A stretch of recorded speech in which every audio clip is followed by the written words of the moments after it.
What's up, family? Gerald the Bossman here. You're tuned into the Bossman Show on AM 1010, AM 1430, 1055 The King. Let the King out at 105theking.com and the Bossman Show at bossmanshow.com. Hit me up on Instagram, The Bossman Show, Twitter at Bossman Show, and Facebook, Bossman Show. It's the Bossman on your radio. Listen to the Bossman Show with your host, JR, Saturdays at 9 a.m. right here on AM 1010, The King. What's up, good people? BetOnline is your number one source for all your betting needs. The latest odds, lines, and matchup reports for baseball, boxing, golf, and more. BetOnline continues to be the fastest and easiest way to place your wagers, including live betting and your favorite casino and card games available to play right from your phone. Head to the website or use your mobile device to sign up today and get in on the action. Remember to use your promo code BELIEVE, B-L-E-A-V, for your 50% welcome bonus on your first deposit. BetOnline, where the game starts. BS3 Network, changing the way you watch TV. Yes, BS3 Network, changing the way you watch TV, covering content and hot topics from A to Z, sports, music, society and culture, movie reviews, you name it, we have it. Check it out on bs3network.com or check us out on Roku, BS3 TV on Roku, as well as check out your favorite podcasts on all podcast platforms or Spreaker.com/BS3 Network. You are now tuned to BS3 Network.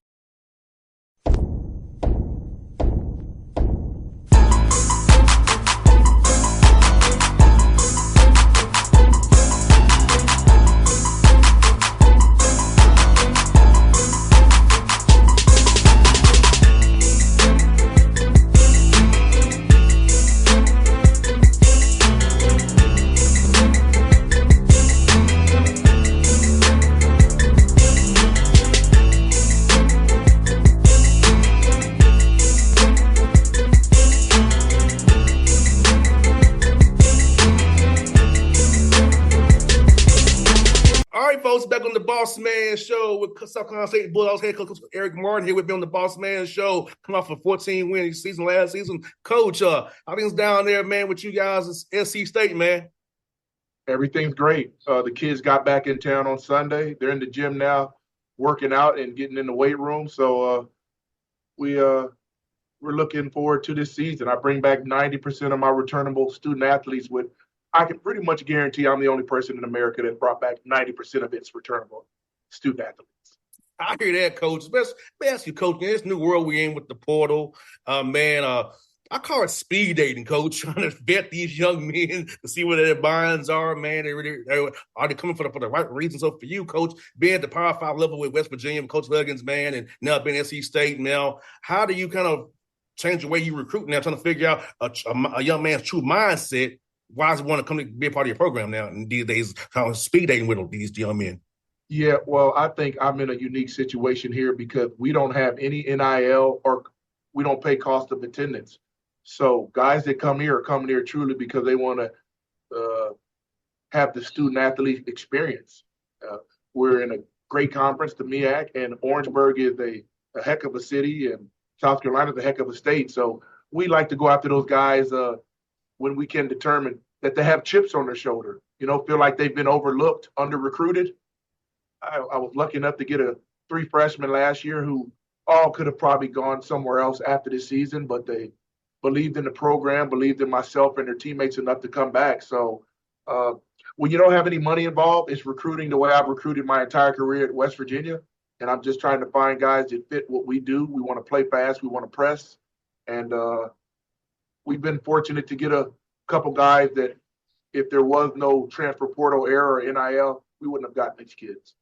No doubt, coach. And coach, do you feel like with this new era we're in that hey, that sometimes guys get overlooked now that you can find you a stud high school guy or a stud JUCO guy or a stud prep school guy who you like you said will never get your hands on now because they're getting overlooked. Guys want a known commodity per se, somebody older, so you can find something you can develop and build something with and really have a great team out there in the MEAC.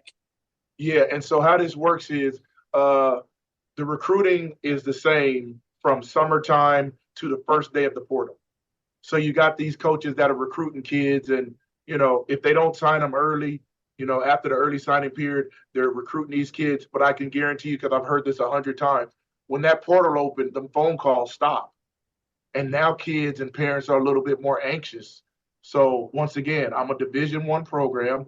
I'm in the MEAC conference, and you get those kids, you get on them that first week of the portal because those phone calls from other people have stopped coming, and now they're calling them. The coaches aren't calling back because obviously the coaches are getting in there. It's college athletics way of free agency. So we usually wait till the portal opens up, and then we go after the 4 or 5 guys that we've kind of pegged during the year in that, hey, they didn't sign early, so we got a chance at them. Sometimes it's a hit, sometimes it's a miss. No doubt, coach. And coach, I'm asking, man, you did a heck of a job this year, man. 9-5 with MEAC, played tough, loss to stay in them in the tournament in Norfolk there. But talk about that, man, going from 14 wins, and we don't talk about the first year, but you got 14 wins now, 9 wins in the MEAC conference last year, a tough league up and down the board. Every team got better, man. So right. How happy are you with your team's conference last year? Oh, I'm ecstatic. I'd love to say we got those 14 wins because I became a better coach. That's not the truth. I got those 14 wins because the kids I had on my team last year were better than the kids I had the year before. And I had an entire summer to teach my guys things, whereas I didn't get hired till the last part of July my first year. So I'm coming in trying to figure out what I have. I'm looking in the portal. It's August. There's not a whole lot in the portal. So I just tried to piece together not only my team, but my staff. When the season ended, obviously you tell kids, hey, there's playing time here, there's not. Kids moved on. I changed up my staff, and it was just a better environment last year. So I think the league picked us to finish last when they do those media picks at the beginning of the year. They had us picked to finish last, and my kids on their own took that and put it in their locker. So they were aware of what the league thought of us, and that served us well as we went throughout the MEAC season. And Coach Martin, for you, man, when you're looking for a young man, what are you looking for outside of the talent on the court, off the court, for his intelligibles, his integrity, his character? What are you looking for in a young man, for any young man listeners interview here in Atlanta and beyond who want to be a part of what you got building in Orangeburg? What are you looking for in them for character-wise, Coach? Well, we do a great job of going through these guys' background. We don't just recruit the kid. We recruit their family. We want to talk to their high school coach. We want to talk to their AAU coach. And those guys, for the most part, are pretty straight up with, hey, this is what this kid is about. And myself personally, first question I asked the AAU and the high school coach, is this kid a gym rat? If he's not a gym rat, I don't need him because I believe you can be a gym rat and still have fun in college. Mm-hmm. So if they don't say the gym rat, well, that means you're going to be here doing what you're supposed to do, probably doing your academics, but you're not going to be in the gym. And I got so lucky last year, and I brought in, I think, 8 kids. 1 kid left halfway through the year because he had some family issues, but everyone else, those guys were gym rats. And I don't think you can get better without getting in the gym. So that's the first question I ask. Obviously, I want to recruit guys with length. And on my team, I need to have at least 2 or 3 guys that I would call dead-eye shooters, whereas if they're open, they're making shots. The way the game has changed nowadays, everybody's shooting threes. I'm a little bit different. I was raised in the 80s, so I was used to seeing the NBA and college game where you threw it in the post. That's what I want to do this year. I just don't want to be one-dimensional. And I think with Dallas James and Drayton Jones coming back, I think I got some guys that I can throw it down in the block and we can, do some different things. And Coach, defensively, with the length that you crave, talking about switches, hard hedging, icing stuff, blitzing them, they try 2-time the pick and roll, still get that length there so you can switch 1 through 5. Talk about that defensively, having length and how it helps you be multiple defensively and can defend multiple ways depending on what team's personnels are. Yeah. And we change things up, try to keep those coaches off. There's so many good coaches in the MEAC. You can't come with the same game plan, or those guys those guys are veteran guys, so they'll slice you up. So I think I had the team last year to where I could on a ball screen, if it was Drayton Jones and our point guard, hey, just switch it. And then everyone else just, gap it. And if Drayton gets beat, help him out and then hard close out. So I think personnel tends to dictate the style you play. And I think with the guys I have coming back this year, I want to play fast. And I told them that in our meeting when I met with them on Sunday. Hey, we need to play fast. We're going to play fast on offense. We're already pressing them on defense, so we're going to speed them up. So, that's my plan. We'll see as we get into the summer and look at the personnel a little more if I'm going to stick with that game plan. And Coach Morton, this summer, do you do more team stuff, Coach? Do you do more just personal development, a little bit of both with the 4 hours you have on the court and, of course, the 4 hours you have doing weights as well? Yeah, I do a little bit of both. The guys are in summer school, but summer school is online. So the only thing they really have to do is go to weights and go to study hall. Besides that, they have a free day. So we mix up practices, with some days we'll do individual workouts. Some days we'll just do shooting.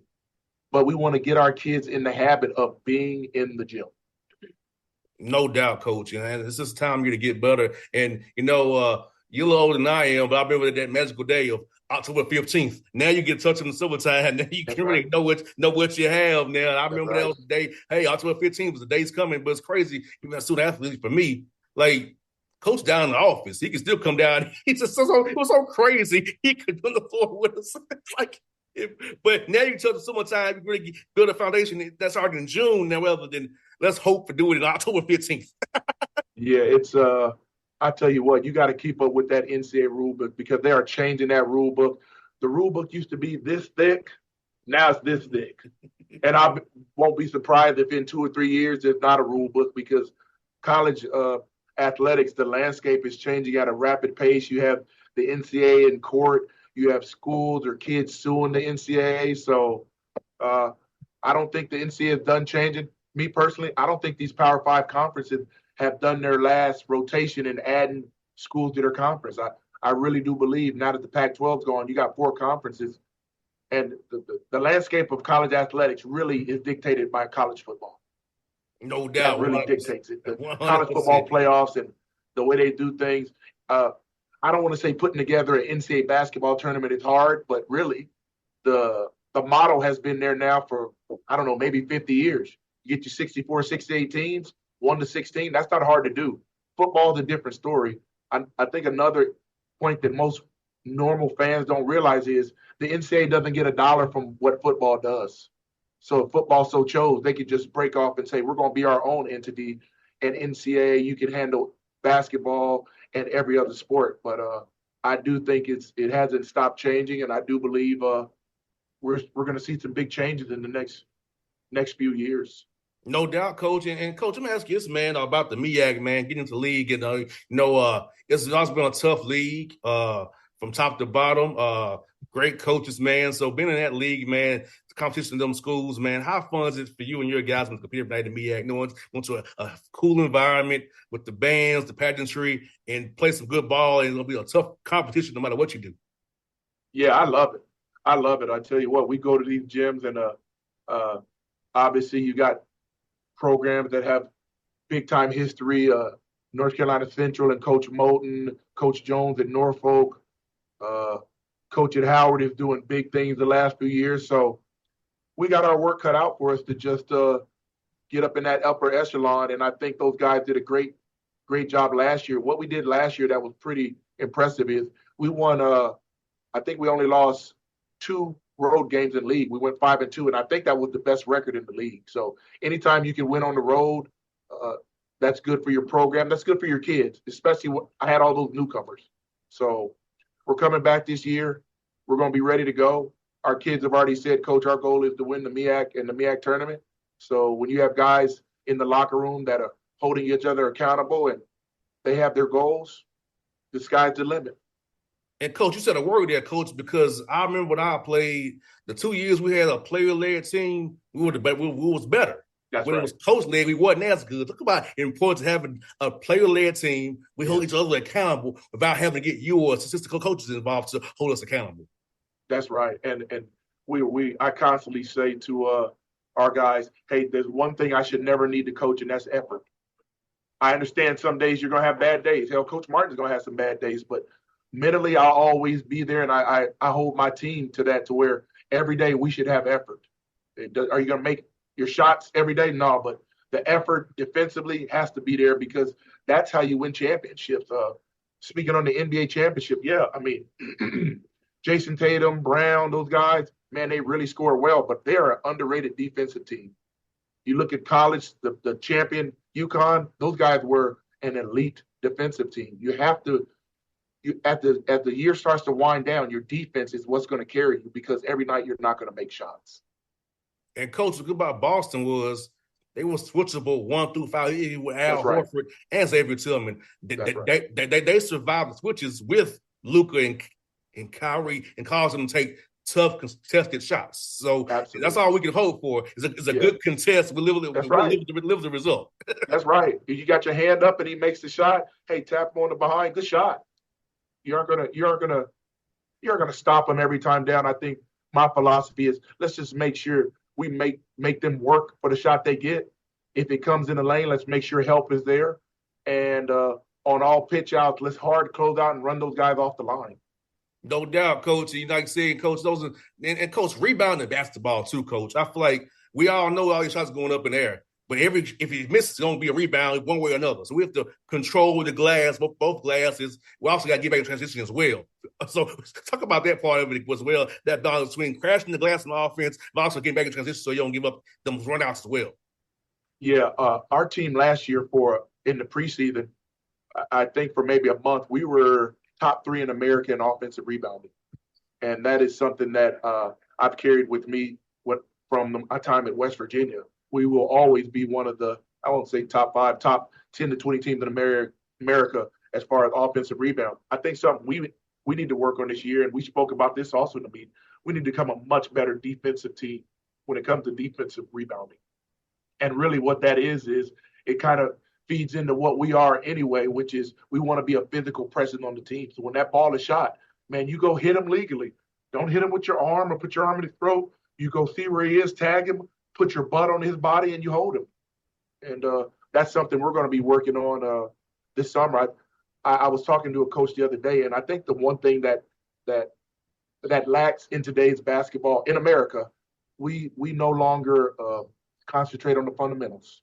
No doubt. And I do believe that's why when you go to these international tournaments, these other countries are catching up to us, because those guys hammer in the fundamentals to where even when you're a pro, I don't fundamentals in AAU tournaments. Just roll the ball out and let's get after it. So obviously when they get here, that's a challenge for us as a staff. Okay, we gotta do 2 things. We gotta break some of their bad habits and then give them some of our new habits. And that takes time. That takes 3 to 4 months. So that's another bonus to having them here in the summertime. And Coach Sargent's an international player in the NBA that I talk to. Like, they do fundamental drills every day before practice, after practice. It's truly a job where they actually focus on basketball more than just playing the game. So like you said, Coach, the European game, the FIBA game is something where we should borrow from and really teach guys fundamentals and teach them about this, because you can't really learn the game fundamentally just by playing. You got to really do the drill work and the skill development work so they did add it to your bag in game action, not the other way around. Yeah, I think one of the main things that another thing we're gonna just hone in on this year is, hey, fellas, passing is underrated. If a guy's wide open, it's not enough to just find him. You got to throw it to him in his pocket. Don't throw it at his feet to where he's got to go down there and fish it out, because he's probably not going to make that shot. I'd say 70% of shots made, those guys are getting good passes. No doubt. And that's something you can work on and get better at. No doubt, Coach. You saying a word there, brother. You saying a word there, Coach. Now, Coach, let me ask this, man, for you. At what point do you start preparing your mind to become a coach? I know you was a player overseas and over there, man. So yes. At what point in your career did you decide that you want to get into coaching, get back to the great game you and I both love that way? You know what? I can't say that I wanted to get into coaching as much as I wanted to be around basketball. So when I was done playing professional ball, I had a friend of mine who said, hey, man, I got You want to be around basketball? Yeah. You want to be a coach? Yeah. I got a JV team for you to coach at this high school. I said, I'm all in. He said, there's one caveat. You got to actually teach classes. I said, I'm all out. I'm all out. I don't want to be around kids that much. I just want to coach them. My mother taught for 40 years. And I had a conversation with her, and she said, Erik, if you truly want to be a coach, what a better way to get started than with some kids that you're not going to be coaching, but you have to figure out how to connect with. And so I taught for 3 years. I was JV coach that first year. My next 2 years, I worked at a junior college called Cincinnati Technical College in Cincinnati. And then after that, I was fortunate enough to get on with Coach Huggins when he went to Kansas State. And then I stayed with him when he left for West Virginia. He and I went to West Virginia. Frank Martin, Brad Underwood, and Delonte Hill, they all stayed at Kansas State. So my first year in coaching, I was a part of a dream team staff. No doubt. I know them guys very well. Delonte, I know Coach That's Martin right. very well. That's right. That's and right. Brad Underwood. So they all been on my show before. So it's funny. Yeah. Get you on the show. What a staff to just walk into. And it was one of those deals where Hug said, hey, just learn. Just learn. You got any questions? You got 3 guys you can ask, and just learn. And I learned a lot that year from Frank and Brad, and I still communicate with Delonte. So my first year at Kansas State was a great year. Great year. No doubt, Coach. I tell you what, man, it's crazy how small world this business is. Like I said, for me, I never thought I'd be talking to guys like Frank Martin on my show, but when I started this show back in 2012, man, I never even imagined. But Frank Martin, one of my biggest supporters, anytime I call, he's always available, man. Yeah. Frank's done great. I've followed him ever since I left and he took over at Kansas State, and there was never any question in my mind that Frank would get on. I didn't know he would get on as quick as he did, but I think Kansas State definitely made the right decision in hiring, because if he hadn't hired him, that number 1 recruiting class was going to scatter and Michael Beasley was going to be at West Virginia. So they were smart to hire Frank and keep that recruiting class. They also had Jacob Pullum. They had a couple guys that obviously Michael Beasley went on to have a long pro career, and I think Jacob is an absolute stud in Europe. So they made the right decision, and I think Coach Huggins made the right decision because he's always wanted to coach his alma mater. So no doubt, everything worked out. Yes, it did, Coach. I got 2 more for you, Coach. One of them is about food in Orangeburg, man. What's some good food in Orangeburg, man? And we can come up there and see you guys, man, play this shit. Let's we go get some good barbecue and some good some wings, man. There's some good cool spots up there, man. Yeah, I haven't found a barbecue spot in Orangeburg yet, but there are a lot of different places. There's a place called Pauline's. It's an all-you-can-eat. That's good. My wife and daughter eat at what's the name? A-Town Wings. They got fish, chicken. So there's no shortage of places here where you can get you a good meal. I have not yet nailed down a barbecue spot in Orangeburg, and I'm getting a little older. I'm trying to stay away from all those calories. Usually, if I'm going to eat barbecue, it's going to be somewhere on the road. If I'm going to Texas, Kansas City, that's where I'll do my barbecue. But I haven't found a spot here yet. Not saying there isn't one. I just haven't found one in Orangeburg. But as you know, also, Columbia is 30 minutes up the road. So if you can't find something here, you take a short drive, get to Columbia. You have whatever you want there. No doubt, Coach. And that's one for you, Coach, man. When you're not coaching this team hard as you can, man, grinding away, how do you kind of get away from basketball and decompress a little bit from the court and kind of enjoy some you time? Yeah, the only time I really have me time is when our kids aren't in town and are with their parents. Because at that point, I know there's somewhere they're safe as they can be there with their parents, and then there's not much to do around here. So my wife and daughter are big into going to the beach. They love the water. So whenever I do get free time, my schedule is really, it's not my schedule, it's what they want to do, because I'm gone 200 days out of the year. So when I do get free time, I'm really, I kind of ask them what they want to do, and I'm doing that. I'm a homebody. I don't do much. I watch film a lot.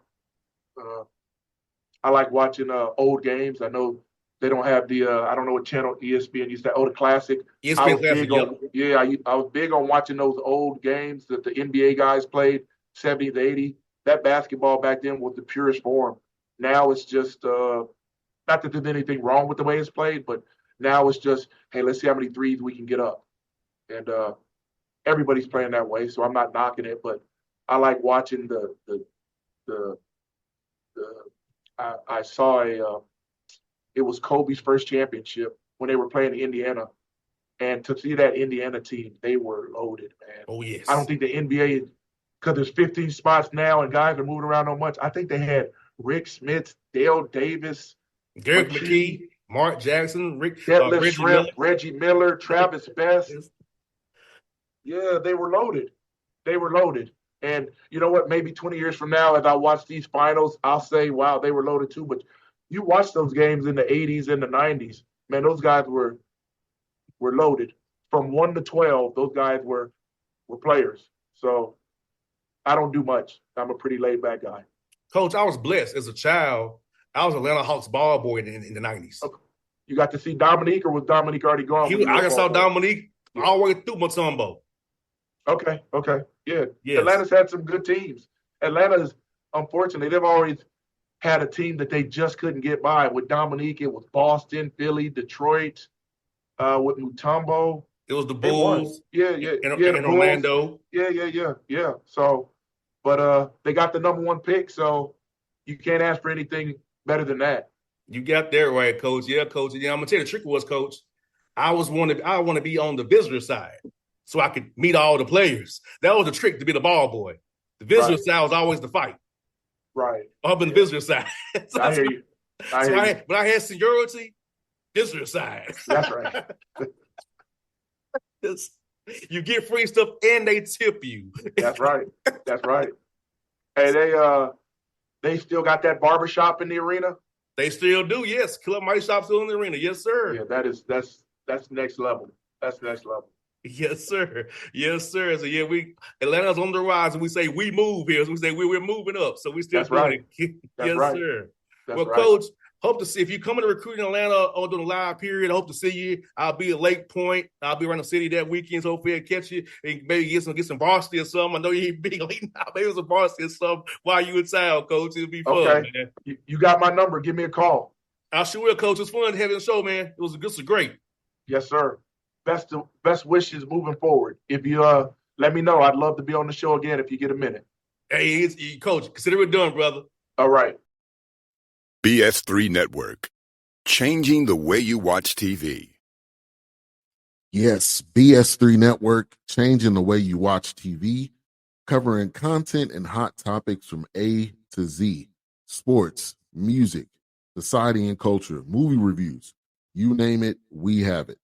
Check it out on bs3network.com or check us out on Roku, BS3 TV on Roku, as well as check out your favorite podcast on all podcast platforms or Spreaker.com/BS3 Network.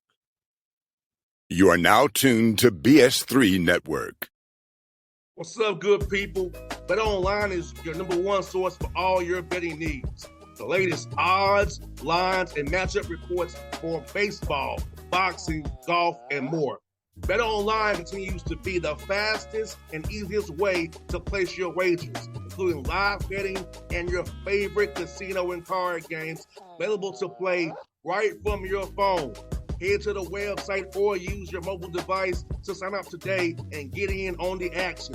Remember to use your promo code BELIEVE, BLEAV, for your 50% welcome bonus on your first deposit. Bet Online, where the game starts. What's up, family? Jared the Bossman here. You're tuned into the Bossman Show on AM 1010, AM 1430, 1055 The King. Check The King out at 105theking.com and the Bossman Show at bossmanshow.com. Hit me up on Instagram, The Bossman Show, Twitter at Bossman Show, and Facebook, Bossman Show. It's the Bossman on your radio. Listen to The Bossman Show with your host, JR, Saturdays at 9 a.m. right here on AM 1010, The King.